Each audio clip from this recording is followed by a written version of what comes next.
Hello guys, good morning. আজ সকালবেলায় কী করলাম, মাম্মার কাপড় চোপড় ধুয়ে নিলাম। তো আমি মাম্মার জন্য মিমি কোম্পানির ডিটারজেন্ট একদম মাইল্ড এই লিকুইডটা আমি ইউজ করি। তো আমার কাপড় ধোয়া হয়ে গেল, বাস কাপড়ের বালতি নিয়ে আমি উপরে যাচ্ছি।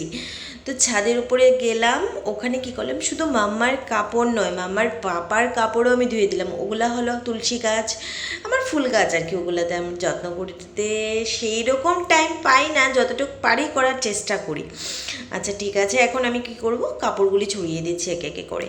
তো কাপড় ছড়িয়ে আজ আমার ফার্মেসিতেও যেতে হবে, ফার্মেসিতে কিছু কাজ আছে, ওগুলি আমার কমপ্লিট করতেই হবে আজকে। তো দেন আমি কি করব, মাম্মার খাবার টাবার আমি রেডি করে নেব। মাম্মা এখন ওর পাপার সাথে আছে।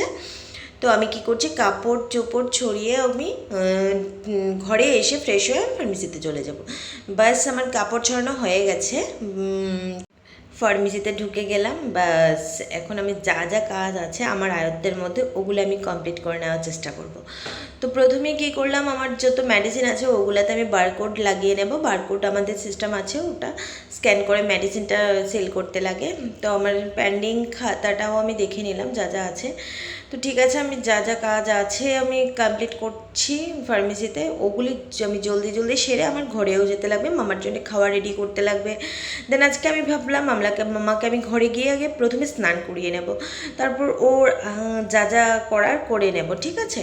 তো আমি কাজগুলি কমপ্লিট করে নিচ্ছি। ফার্মেসিতে করতে হয় কিছু, ওর হেল্প না করলে ও পুরোটা প্রেশার ওর উপরে যায়, যতটুকু পারি আমি করে দিই, বাস ওটাই। তো আমি সারলাম আমার কাজ, মোটামুটি গুছিয়ে নিলাম, সকালে যা যা থাকে। তো আমি ভাবছি এখন আমি ঘরে চলে যাব, ঘরে গিয়ে মামাকে আজকে ভাবছি স্নান করে দেবো। ব্যাস মামাকে নিয়ে নিলাম আমি ঘরে গিয়ে, ওকে বাথরুমে ঢুকিয়ে স্নানের পালা চলে আসলো। তো মামাকে আজকে আমি জলদি জলদি করে স্নান করিয়ে নেব, করে কী করে মামাকে ফ্রেশ ট্রেশ করে নেব। তো মামাকে এখন আমি ওকে ক্রিম লাগালে, ওর হাতে যদি আমি ক্রিম না দিই চলবে? ওকে এখন আমি কি করছি, একদম চুল টুল আসছে আমি উডেন কমটাই ইউজ করি ম্যাক্সিমাম টাইম। বাস ভাই, মাম্মা তো যা পায় এখন তাই মুখে দেওয়ার চেষ্টা করে। তো এখন ভাবছি ওকে একটু জুস দিয়ে দেবো। তো আজকে জুসে আমি রাখলাম কি, মুসাম্বির জুস। আজকে ওয়েদারটাও ভীষণ গরমও ছিল, মামা খাওয়াতেও আজকে ভীষণ যন্ত্রণা করছে, কিছু খেতেই চাচ্ছে না, কেমন টায়ার্ড টায়ার্ড ওকে লাগছে দেখে। তো ঠিক আছে, আমি জুসটা বানিয়ে নিলাম আমার জন্য। এখন জুসটা দিয়ে তো আমি কিছুক্ষণ বাদে ওর জন্য একটু খাবার নিলাম, ও খেতেই চাচ্ছে না আজকে, কেমন জানি একটু ঘুম ঘুম ভাবো, ঘুম পাতিয়ে দেবো, কারণ ঘুমালেও ঘুম পাড়িয়ে দেবো। বাস ও ঘুমিয়ে গেল, ওর পাশে আমিও আছি, দেখা যাক কী হয়। ঠিক আছে, বাই গাইজ।